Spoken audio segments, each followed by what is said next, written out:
आंगन में रहने वाली गरीब बहू का 150 कमरे वाला अंडरग्राउंड करोड़पति ससुराल। उस रात बहुत तेज बारिश हो रही थी और आंगन में पुराना गद्दा बिछाए उस पर लेटी अंजलि पूरी तरह भीग गई थी। जब उसे बरसात की बूंदें बर्दाश्त नहीं हुई तो वो उठकर अपने कच्चे घर की तरफ जाती है और दरवाजा खोलकर अंदर पहुंचती है, जहां उसका सामना अपनी दादी भूरी से होता है। तू यहाँ क्या कर रही है? तभी वहां अंजलि की मम्मी शीला आती है। माँ जी, अंदर आने दो ना, देखो ना कितनी तेज बारिश हो रही है। अंजलि आंगन में ही रहेगी, घर के अंदर इसके लिए कोई जगह नहीं है। दादी, बारिश रुक जाएगी तो मैं खुद ही आंगन में चली जाऊंगी। तभी वहां अंजलि के पापा बसंत आते हैं और तुझे सुनाई नहीं दिया क्या? तेरी दादी ने क्या कहा? अब चल जा यहाँ से। अंजलि की दादी और उसके पापा का दिल नहीं पिघलता और आखिरकार अंजलि को बरसात में बूंदों के बीच आंगन में जाना ही पड़ा। हमेशा से अंजलि के पापा और दादी उसके प्रति पत्थर दिल नहीं थे, वो उसे बहुत प्यार करते थे, लेकिन अंजलि की एक गलती ने सब बदल दिया। उस दिन अंजलि का 12वीं का रिजल्ट आया था, जो उसके भाई ने हॉल में ही सभी घर वालों के सामने अपने फोन में देखा था। अंजलि, तूने पूरे गांव में टॉप किया है। अंजलि, तूने हमारा नाम पूरे गांव में रोशन कर दिया। पापा, अब मुझे आगे पढ़ने के लिए शहर जाना होगा, जिसके लिए फोन की जरूरत भी होगी। आगे पढ़ने के लिए फोन चाहिए तो ले लेना। बसंत अंजलि का एडमिशन दिल्ली के कॉलेज में करवा देता है और उसे एक फोन भी दिला देता है। एक दिन आंगन में बैठी अंजलि अपनी फ्रेंड निशा को रूम की बात करने के लिए कॉल करती है, लेकिन उससे रॉन्ग नंबर डायल हो जाता है और राहुल को फोन लग जाता है। हेलो निशा, मैं अंजलि बोल रही हूँ, रूम मिला या नहीं? अंजलि जी, आपने रॉन्ग नंबर डायल किया है, मैं निशा नहीं राहुल हूँ। Oh sorry Rahul ji. वैसे आपको रूम किस लिए और कहाँ चाहिए? आपको ये जानकर क्या करना है कि मैं कहाँ रूम लूंगी कहाँ नहीं? इतना बोलकर अंजलि फोन डिस्कनेक्ट कर देती है। फिर दोबारा वो निशा का सही नंबर डायल करती है और उससे बात करने लगती है। अगले दिन फिर अंजलि के फोन पर राहुल का कॉल आता है। उस समय वो अपने कमरे में अपना बैग पैक कर रही थी, तभी अंजलि कॉल रिसीव करती है। अंजलि जी, आपको रूम मिला या नहीं? आप हैं कौन और आपको इतनी चिंता क्यों हो रही है मेरी? बस ऐसे ही इंसानियत के नाते पूछ रहा हूँ। अगर आपको रूम न मिला हो तो मैं रूम का अरेंजमेंट करवा सकता हूँ। हाँ, मुझे दिल्ली पढ़ने जाना है और वहीं रूम चाहिए, तो करवाओ अरेंजमेंट। ठीक है, मैं कल सुबह आपको कांटेक्ट करता हूँ। इस तरह अंजलि और राहुल की बातें शुरू हो जाती हैं। राहुल अंजलि के लिए दिल्ली में रूम ढूंढ देता है, लेकिन वो उसे अपनी आइडेंटिटी नहीं बताता। उस दिन वो घर के पीछे राहुल से फोन पर बात करती है। मेरे लिए रूम ढूंढने के लिए thank you very much Rahul, अब मैं तुमसे बाद में बात करती हूँ। तभी वहां अंजलि की मम्मी शीला आती है और वो अंजलि की बात सुन लेती है।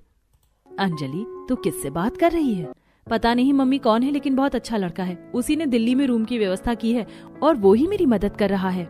मेरी बात करवा उससे। अंजलि अपना फोन अपनी मम्मी को दे देती है और वो राहुल से बात करती है। बेटा, मैं नहीं जानती तुम कौन हो, लेकिन अगर मेरी बेटी ने कहा है कि तुम अच्छे हो तो जरूर अच्छे ही होगे। कभी मेरी बेटी को अपने फैसले पर अफसोस मत होने देना। आंटी जी, आप मेरा यकीन करिए, मेरी वजह से कभी भी अंजलि को कोई तकलीफ नहीं होगी। वैसे तुम कौन हो और करते क्या हो? राहुल फोन डिस्कनेक्ट कर देता है। अगले दिन ही अंजलि दिल्ली के लिए रवाना हो जाती है और वहां भी उसकी बात राहुल से जारी रहती है। धीरे धीरे राहुल अपने सभी घर वालों को इंट्रोडक्शन अंजलि से करवा देता है और अंजलि भी जब वीकेंड में घर आती तो अपनी मम्मी से राहुल की बात करवाती। एक दिन अंजलि अपने रूम में घर आने के लिए बैग पैक करती हुई राहुल से फोन पर बात कर रही थी। मैं तुमसे शादी करना चाहता हूँ, क्या तुम भी मुझसे शादी करोगी? हम कभी एक दूसरे से मिले नहीं, एक दूसरे को देखा नहीं, फिर तुमने इतना बड़ा फैसला कैसे ले लिया? अंजलि, ये फैसला सिर्फ मेरा नहीं बल्कि मेरे घर वालों का भी है। ठीक है, आज घर पहुंचकर मैं मम्मी से बात करूंगी, वो जो कहेंगी मैं वही करूंगी। अंजलि शाम को घर पहुंच जाती है और सुनती है आंगन में बैठे सभी घर वालों की बातें। बबुआ को अपनी बेटी काजल पर कितना गुमान था। वो अपनी बेटी की वजह से पूरे गांव में सीना तान कर चलता था। वो पढ़ाई में इतनी होशियार जो थी, लेकिन आज उसी की वजह से वो गांव में किसी को मुंह दिखाने लायक नहीं रहा। सीना तान कर चलना तो दूर की बात है, वो अब सर उठाकर भी नहीं चल सकता। आखिरकार काजल दीदी ने ऐसा क्या कर दिया पापा? काजल किसी लड़के के साथ भाग गई है। अंजलि, माँ बाप अपनी बेटियों को पढ़ने के लिए बाहर भेजते हैं और वो ये गुल खिलाती है। अंजलि बेटा, तू ऐसा मत करना, नहीं तो तेरे माँ बाप जीते जी मर जाएंगे। पापा, मैं आप सबका भरोसा कभी नहीं तोड़ूंगी। उन सभी की बातें सुनकर अंजलि किसी से भी राहुल के बारे में कुछ नहीं बताती और सब लोगों के साथ डिनर करके अपने कमरे में जाकर सो जाती है। अगले दिन सुबह हॉल में अपना फोन चार्ज पर लगाकर अंजलि अपने मम्मी के साथ खेत चली जाती है। तभी राहुल का फोन आता है और हॉल में बैठा सतीश फोन रिसीव कर लेता है, ये जाने बिना कि फोन किसने रिसीव किया है। राहुल, तुमने अपने घर वालों से हमारी शादी की बात की या नहीं? हेलो, कौन बोल रहा है? कौन है? मैं राहुल बोल रहा हूं और शायद तुम उसके भाई हो ना? हाँ हूँ। अंजलि से मैं बहुत प्यार करता हूं और उससे शादी करना चाहता हूं। राहुल की यही गलती अंजलि को घर से बाहर आंगन में ले आती है। राहुल की बात सुनकर सतीश गुस्से में फोन तोड़ देता है और राहुल की कही बात आंगन में बैठे अपने पापा और दादी से बताता है। कुछ देर बाद जब अंजलि शीला के साथ खेत से घर आती है तब आंगन में बैठे हुए वो सभी अंजलि को आंगन में ही रोकते हैं और अंजलि, हमने तुम्हें शहर पढ़ाई करने के लिए भेजा था, लेकिन वहां ये सब कर रही हो। अंजलि, हम लोग गरीब हैं, हमारी इज्जत ही हमारी दौलत है, लेकिन तुमने एक बार भी ये नहीं सोचा कि तुम्हारी करनी की वजह से हमारी इज्जत मिट्टी में मिल जाएगी। हमारी ही गलती थी जो तुम्हें शहर भेजा। आखिर हुआ क्या? आप सब कैसी बातें कर रहे हो? सतीश राहुल की कही बात दोहराता है। अंजलि ने हमारा भरोसा तोड़ा है, हमारी इज्जत नीलाम करने की कोशिश की है। इसे हम ऐसी सजा देंगे कि ये जिंदगी भर नहीं भूलेगी। अरे आप कैसी बात कर रहे हो? क्या सजा दोगे आप अंजलि को? आज से अंजलि की पढ़ाई लिखाई बंद और ये दहलीज के अंदर कदम भी नहीं रखेगी। अंजलि आंगन में रहेगी, इसके रहने का इंतजाम मैं आंगन में कर दूंगा। आज से अंजलि का सोना, खाना और पीना सब आंगन में होगा। बस उसी दिन से अंजलि का बसेरा उसके घर के आंगन का हो गया। एक उसकी मम्मी ही थी जो उसे समझती थी, क्योंकि वो राहुल के बारे में पहले से जानती थी। जितना उसने बताया था उतना। जब घर में कोई नहीं होता तो वो अंजलि को घर के अंदर ले जाती और अपने हाथों से खाना खिलाती। ये तो थी बीती बात, अब आगे की कहानी भी जानते हैं। रात भर से हो रही बारिश जब सुबह रुक जाती है और अंजलि के भाई, पापा और दादी खेत चले जाते हैं, तब उसकी मम्मी शीला सूखे कपड़े लेकर आंगन में गीली बैठी अंजलि के पास आती है। मम्मी, आखिर मैंने ऐसा क्या कर दिया जिसकी इतनी बड़ी सजा मुझे मिल रही है? शीला सूखे कपड़े से अंजलि के चेहरे का पानी पोंछती है और वो मैं नहीं जानती अंजलि, लेकिन अब मैं तेरी शादी राहुल से करवा दूंगी। कम से कम अपने ससुराल जाकर तू खुश तो रहेगी। मेरी शादी राहुल से कैसे होगी मम्मा? मैंने आज सुबह ही राहुल से बात की है और सब कुछ उसे समझा दिया है। क्या समझा है मम्मी? तू अभी मेरे साथ अंदर चल और कुछ खा ले, फिर तुझे बताती हूँ। शीला अंजलि को घर के अंदर ले जाकर हॉल में बिठाकर किचन में जाकर दाल चावल बनाने लगती है और हॉल में बैठी अंजलि चारों तरफ देखकर, इतना अच्छा घर है, सब कुछ है, लेकिन फिर भी मुझे आंगन में फर्श पर सोना पड़ता है। चाहे तेज बारिश हो, चाहे आंधी हो, चाहे तूफान हो, चाहे गर्मी हो या सर्दी हो, किसी को मेरी परवाह नहीं होती। अंजलि सोच ही रही थी कि तभी शीला थाली में परोस कर दाल चावल ले आती है और अंजलि को अपने हाथों से खिलाने लगती है। तभी वहां भूरी, सतीश और संतोष पहुंच जाते हैं। मम्मी, तुम अंजलि को घर के अंदर बैठा कर खाना क्यों खिला रही हो? अरे खा लेने दे, खाना खाकर चली जाएगी। मैं अंजलि को एक मिनट भी घर के अंदर बर्दाश्त नहीं कर सकता। बोलता हुआ बसंत शीला से थाली ले लेता है और अंजलि का हाथ पकड़कर उसे घर से बाहर निकाल देता है। आप सब अंजलि से इतनी ही नफरत करते हो तो उसे शादी करके विदा क्यों नहीं कर देते हो? हमारे पास इतना टाइम नहीं है कि उसके लिए लड़का ढूंढे। आपको लड़का ढूंढने की जरूरत नहीं है। मेरी पहचान में है एक लड़का जो शायद बहुत गरीब है, लेकिन हमारे इतने बुरे दिन भी नहीं आए हैं कि हम अपनी बेटी की शादी गरीब घर में कर दें। लोग क्या कहेंगे? अगर तुम्हारी नजर में कोई लड़का है और वो अंजलि से शादी करने को तैयार है तो अंजलि की शादी उसी से होगी, फिर चाहे वो अमीर हो या गरीब, इस बात से फर्क नहीं पड़ता। हाँ, लेकिन अंजलि की शादी मंदिर में होगी। ठीक है, मैं आज ही लड़के के घर वालों से बात करती हूँ। शीला फोन करके राहुल से सब कुछ बताती है। फिर 4 दिन बाद ही राहुल शाम के समय सिर्फ अपने परिवार के साथ गांव के बाहर वाले मंदिर में सादे कपड़ों, मतलब गरीबों वाले कपड़ों में पहुंच जाता है, जहां पहले से अंजलि लाल साड़ी में दुल्हन बनी अपनी मम्मी और पूरे परिवार के साथ उसी का इंतजार कर रही थी। पंडित जी राहुल और अंजलि की शादी करवा देते हैं। अंजलि राहुल के साथ विदा होकर उसकी झोपड़ी में चली जाती है, जहां उसका गृह प्रवेश होता है। झोपड़ी के अंदर अंजलि गद्दा बिछा देती है। मायके के पथरीले फर्श से अच्छा ससुराल में एक गद्दा तो नसीब हुआ। बहू, ये गद्दा ही हमारी संपत्ति है। इसी में हम सब खाते हैं, बैठते हैं और सोते भी हैं। मैं इसी में खुश रह लूंगी मम्मी जी। नीलम और पूनम, बहू जल्दी से सब लोगों को खाना परोस दो, बहुत भूख लगी है। अंजलि चारों तरफ नजर घुमाती है, लेकिन ना तो उसे कहीं गैस चूल्हा दिखता है और ना ही स्टोव। यहाँ तो खाना पकाने के लिए कुछ है ही नहीं, तो फिर खाना कैसे बनेगा? अंजलि सोच ही रही थी कि तभी वहां अमन आता है और मीरा को 9 फूड पैकेट्स देकर चला जाता है। आप सभी बैठो, मैं सबको खाना परोसती हूँ। गद्दे पर ही बैठ जाते हैं और मीरा सबको एक एक फूड पैकेट्स देती है। अंजलि फूड पैकेट तो ले लेती है, लेकिन अंजलि क्या सोच रही हो, खाना शुरू करो, ठंडा हो रहा है, बोलकर राहुल अपना फूड पैकेट खोलकर सब्जी पूड़ी खाने लगता है। मुझसे तो बैठा नहीं जा रहा है फर्श में, रुक कर खाना नहीं खाया जा रहा है मुझसे। ये भी कोई खाना है? अरे चुप रहो और चुपचाप खा लो। अभी आए मुझे सिर्फ 5 मिनट ही हुए हैं और यहाँ मुझे कुछ गड़बड़ लग रही है, सोचती हुई अंजलि सबके साथ खाना खाती है। खाना खाकर वो सभी पत्तल डस्टबिन में डालते हैं और उसी गद्दे पर सो भी जाते हैं। और जब सुबह उठते हैं तब मेरी तो कमर अकड़ गई, मेरी गर्दन में दर्द है। मैं तो करवट ही नहीं ले सका, रात भर मुझे नींद आई। आप सब तो ऐसे बात कर रहे हो जैसे आज से पहले आप सभी बादल के बिस्तर में सोते थे। क्या बताएं देवरानी जी तुमसे, तुम ऐसा ही कुछ समझ लो। मैं ऐसा कैसे समझ लूं? झोपड़ी में रहने वाले लोग बादलों के बिस्तर में कैसे सोएंगे, सपने में? अरे अंजलि तुम मजाक उड़ालो हमारा। अगले कुछ दिनों तक अंजलि अपने गरीब ससुराल वालों को अजीब मतलब रईसों जैसा व्यवहार करता देखती है। उसकी सास को खाना पसंद नहीं आता, उसके नंद और जेठानी को साड़ी और सलवार सूट पहनने में दिक्कत होती है, उसके सास ससुर को धूल से एलर्जी होती है, उसकी बुआ सास को हर चीज से ही दिक्कत होती है। एक सुबह सभी लोग गद्दे में बैठी चाय पी रहे थे। कोई ये गद्दा बदल दो, मुझसे नहीं बैठा जाता अब इस पर। आप सबके व्यवहार से ऐसा लगता है जैसे आप सब बहुत रईस करोड़पति हैं जो सबसे छुपा रहे हैं। बेटा अब लगता है कि अंजलि को अपनी हकीकत बताने का समय आ गया है। वैसे हमें अंजलि से कोई खतरा नहीं है। कैसा खतरा और कैसी हकीकत? उसी समय राहुल अपने हाथ में बंधी स्मार्ट वॉच का बटन दबाता है। देखते ही देखते फर्श एक तरफ हो जाता है और अंजलि को रोशनी से भरी जमीन की तरफ जाती हुई सीढ़ियां दिखाई देने लगती हैं। बहू चलो, हम तुम्हें अपने अंडरग्राउंड हकीकत से सामना करवाते हैं। अंजलि सभी लोगों के साथ सीढ़ी उतरती है और अपनी आंखों के सामने देखती है अंडरग्राउंड आइलैंड, बड़े बड़े ताड़ और नारियल के पेड़ और एक लंबी सी पगडंडी। ये हम कहाँ आ गए?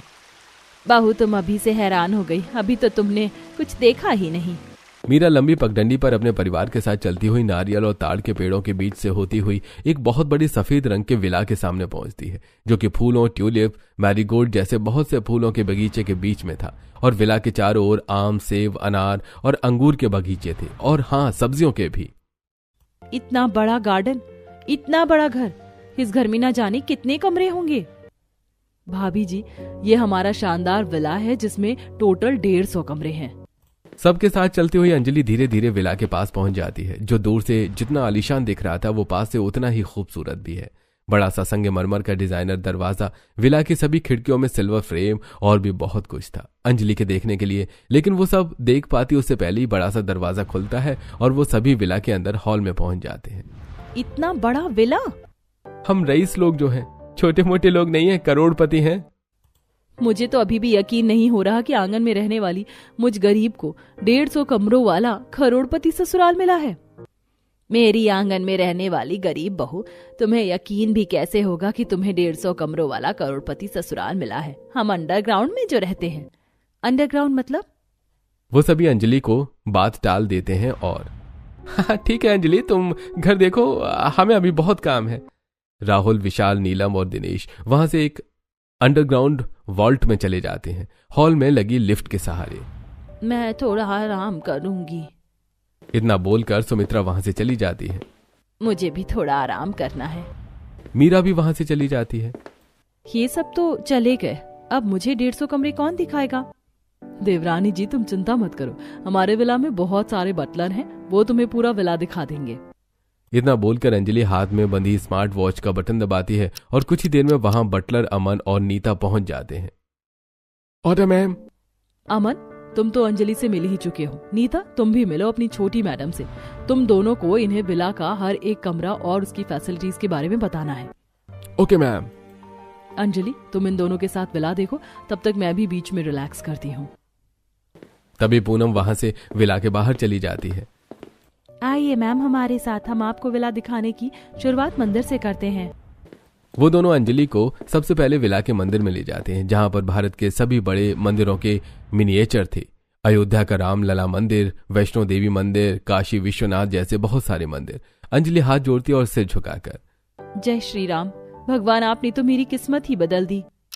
उसके बाद वो दोनों अंजलि को उसके कमरे तक ले जाते हैं, जो कि सोने की नक्काशी से सजा हुआ था। कमरे में रखा किंग साइज बेड मखमली बिस्तर से सुसज्जित था और कमरे में रखी हर एक चीज, वॉस, अलमीरा, टेबल, ड्रेसिंग टेबल, सब कुछ सोने और चांदी की नक्काशी से सजा था।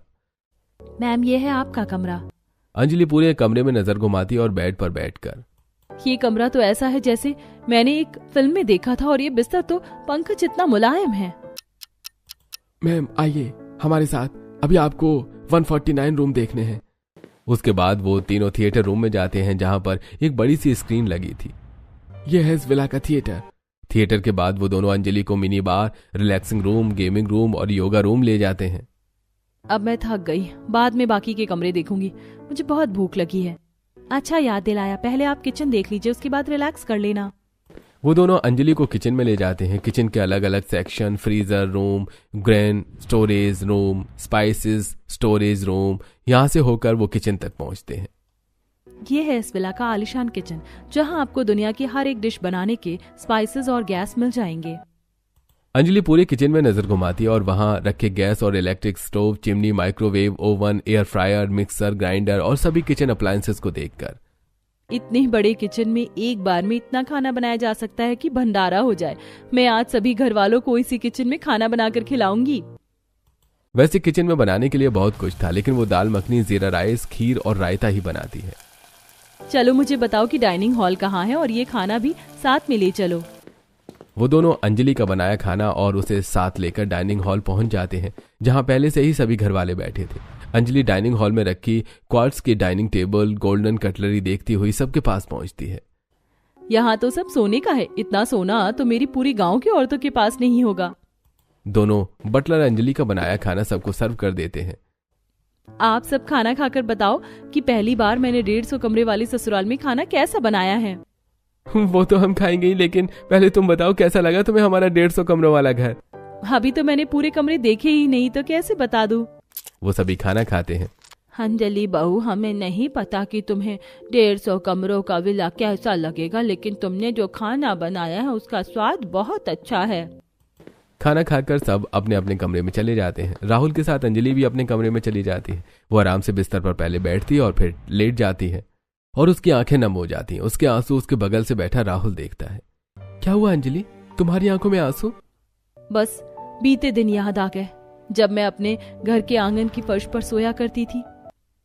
अब वो दिन भूल जाओ अंजलि, अब तुम अपने करोड़पति ससुराल के पंखों से मुलायम बिस्तर पर हो। बोलता हुआ राहुल अंजलि को गले से लगा लेता है और उसके आंसू पोंछता है। कुछ देर बाद खामोश रहने के बाद, एक बात समझ में नहीं आ रही, जब तुम इतने अमीर हो तो फिर गरीब बनने का नाटक क्यों किया? अंजलि, हमारी अमीरी एक राज है जिसकी वजह से हमारे बहुत दुश्मन हैं। बस यही कारण है कि मेरा पूरा परिवार अपनी आइडेंटिटी छुपा कर रहता है। अब तुम सो जाओ, मुझे भी नींद आ रही है। वो दोनों सो जाते हैं और अगले दिन से अंजलि अकेले ही विला के सभी 150 कमरे देखने निकल जाती है। वो पैलेस कलेक्शन रूम में जाती है, जहां पर वर्ल्ड की कुछ मोस्ट एक्सपेंसिव पेंटिंग्स की कलेक्शन के अलावा बहुत कुछ रखा हुआ था। इसके बाद वो ज्वेलरी रूम में जाती है, जहां रखे हीरे, मोती, सोने, मीना, मणिक से जड़े गहने देखकर, ये कमरा तो मेरे लिए स्वर्ग है। तभी वहां उसकी जेठानी पूनम आती है। मेरे साथ आओ देवरानी जी, मैं तुमको दूसरे स्वर्ग में ले चलती हूँ।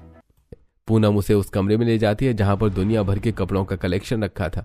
वो कमरा नहीं बल्कि एक बहुत बड़ा हॉल या पूरा एक फ्लोर था। अंजलि इंडियन, फॉरेन और ट्रेडिशनल कपड़ों को देखकर, जेठानी जी संभालो, मुझे चक्कर आ रहे। इतने कपड़ों से तो मेरे पूरे गांव को 10 बार ढका जा सकता है। देवरानी जी, ये कपड़े सिर्फ हमारे लिए हैं, वो भी सिर्फ एक दिन के लिए। अलग दिन अलग कलेक्शन। तभी वहां राहुल आता है और अंजलि का हाथ पकड़कर, अरे अंजलि मेरे साथ आओ, मैं तुम्हें कुछ खास दिखाता हूँ। राहुल अंजलि को विला के गैराज में ले जाता है, जहां Ferrari, Lamborghini, Pagani, Bugatti, Rolls Royce, BMW और मर्सिडीज जैसी ब्रांड की 100 से ज्यादा कारें रखी होती हैं। अंजलि ये देखो, ये मेरी कार, मुझे कारों का बहुत शौक है। और बाकी सभी को? तभी राहुल को फोन बजता है। वो जेब से निकालकर अपना फोन देखता है और, बाकी सब मैं तुम्हें बाद में बताऊंगा, अभी मुझे जाना होगा। बोलता हुआ राहुल वहां से चला जाता है और अंजलि एक एक करके सभी 150 कमरे देखती है और उसे पूरे 8 दिन लग जाते हैं। हर एक कमरा उसे सरप्राइज कर देता है, क्योंकि हर एक कमरे की अलग खासियत थी। 8वें दिन अंजलि अनजाने में विला के वर्किंग एरिया में पहुंच जाती है, जहां वो देखती है कि दीवारों पर लगी हुई बड़ी बड़ी स्क्रीन अपने जेठ, जेठानी, पति और नंद को काम करते हुए। ये कौन सा कमरा है और आप सब यहाँ क्या कर रहे हो? अंजलि को देखकर वो सभी भड़क जाते हैं। अंजलि तुम यहाँ क्या कर रही हो? जाओ यहाँ से, तुम किससे पूछकर अंदर आई? राहुल की बात सुनकर अंजलि बहुत घबरा जाती है और हॉल में आ जाती है। कुछ ही देर में पूरा परिवार वहां इकट्ठा होता है। मायके में मैं अपने घर के अंदर नहीं जा सकती थी और अब ससुराल में भी लगता है वही हाल होगा। राहुल अंजलि के पास जाता है और उसके हाथ पकड़कर, अंजलि मैं जानता हूँ कि तुम्हारे घर वाले तुम्हारे साथ कैसा व्यवहार करते थे, तुम्हें आंगन में सुलाते थे, लेकिन ससुराल में तुम्हारे साथ ऐसा कुछ भी नहीं होगा। बहू, हमारा काम ही कुछ ऐसा है कि हम नहीं चाहते कि किसी को उसके बारे में पता चले। मैं भी तो अब इस परिवार का हिस्सा हूँ ना, तो मुझे भी तो पता होना चाहिए। हाँ बहू, तुम्हें भी पता होना चाहिए कि हम दुनिया के बहुत सारे बिजनेस करते हैं और हमारी एक सिक्योरिटी कंपनी है जो दुनिया की बड़ी बड़ी कंपनियों को साइबर सिक्योरिटी देती है, जिस वजह से हमारे बहुत से अनजाने दुश्मन हैं। उन्हीं से बचने के लिए हम अंडरग्राउंड में रहते हैं और अपने करोड़पति होने की बात सबसे छुपाते हैं। इसीलिए हमारा ये 150 कमरों वाला विला अंडरग्राउंड है। भाभी अब तो मुस्कुरा दो। अंजलि के आंसू फिर भी नहीं थमते। ननद जी, अब तो लगता है कि देवरानी जी के आंसू मायके पहुंचकर ही रुकेंगे। नहीं जेठानी जी, अब मैं अपने मायके कभी नहीं जाऊंगी। वहां मुझसे प्यार करने वाला कोई भी नहीं है। तुम्हारी माँ, वो मुझसे बहुत प्यार करती हैं। उनके अलावा सभी घर वाले मुझसे नफरत करते हैं, क्योंकि उन्हें लगता है कि मेरी वजह से उनका सर गांव वालों की नजरों में नीचे हुआ है। उन्हीं की वजह से ही माँ ने मेरी और राहुल की शादी मंदिर में करवाई थी। अच्छा, तो ये बात है। तो फिर आज ही गांव वालों की नजरों में तुम्हारे घर वालों के लिए इज्जत बढ़ा देते हैं और तुम्हारे घर वालों के दिल में तुम्हारे लिए प्यार। पूरा परिवार अंजलि को अंडरग्राउंड विला के बगल से बने हेलीपैड तक जाता है, जहां 6 अलग अलग हेलीकॉप्टर्स पार्क्ड थे। अंजलि, तुमने पूछा था ना कि बाकी के घर वालों का शौक क्या है? तो ये है सबका शौक। अब गांव वालों को और तुम्हारे घर वालों को पता चलेगा कि तुम्हारा ससुराल गरीब नहीं बल्कि करोड़पति है। राहुल और अंजलि एक ही हेलीकॉप्टर में बैठते हैं और बाकी के सभी घर वाले अलग अलग हेलीकॉप्टर्स में। चलो पायलट, हमें अंजलि के गांव ले चलो।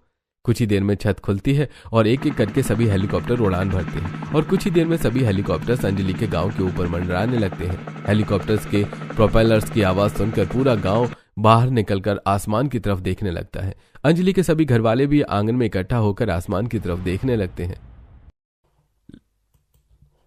लगता है कोई मंत्री आया है। ये हेलीकॉप्टर उसी के कुनबे के हैं। नहीं, मुझे तो लगता है कि कोई करोड़पति हमारे गांव में आया है। तभी वो देखते हैं कि वो सभी हेलीकॉप्टर गांव के बाहर एक मैदान में उतर रहे हैं और वो सभी भी गांव वालों के साथ वहां पहुंच जाते हैं। वो जब तक वहां पहुंचते तब तक हेलीकॉप्टर लैंड कर चुके थे। अंजलि के सभी घर वाले गांव वालों की भीड़ को चीरते हुए हेलीकॉप्टर्स के पास पहुंच जाते हैं। उनके पहुंचते ही अंजलि राहुल के साथ हेलीकॉप्टर से बाहर आती है। अरे ये तो बसंत की बेटी है ना, लेकिन इसकी शादी तो एक गरीब परिवार में हुई थी, तो फिर ये हेलीकॉप्टर में किसके साथ है? अरे भाई, परिवार अमीर नहीं करोड़पति लग रहा है, हैं? तभी तो बसंत की बेटी हेलीकॉप्टर से गांव में आई है और आज बसंत की बेटी अंजलि की वजह से गांव में पहली बार हेलीकॉप्टर आया है। अरे हमारे गांव में हेलीकॉप्टर, ये हम सब के लिए गर्व की बात है बसंत भाई। उनकी बातों के बीच अंजलि के सभी ससुराल वाले अपने अपने हेलीकॉप्टर से उतरकर इकट्ठा हो जाते हैं। तभी उसके मम्मी पापा, दादी और भाई उसके पास आते हैं और हाथ जोड़कर, अंजलि हमें माफ कर दे। हमें लगा था कि तुम्हारी वजह से हमारा सर गांव वालों के सामने झुक जाएगा, लेकिन तुमने तो आज हम सभी का सर गांव वालों के सामने ऊंचा कर दिया। हाँ, अंजलि, गांव वालों के मुंह से अपना नाम सम्मान से सुनकर मुझे कितना फक्र महसूस हो रहा है, मैं तुमसे बता नहीं सकता। अपने पापा की आंखों में प्यार और गर्व देखकर अंजलि का दिल पिघल जाता है। पापा, मैंने हमेशा ही चाहा था कि आपका सर मेरी वजह से फक्र से ऊंचा हो।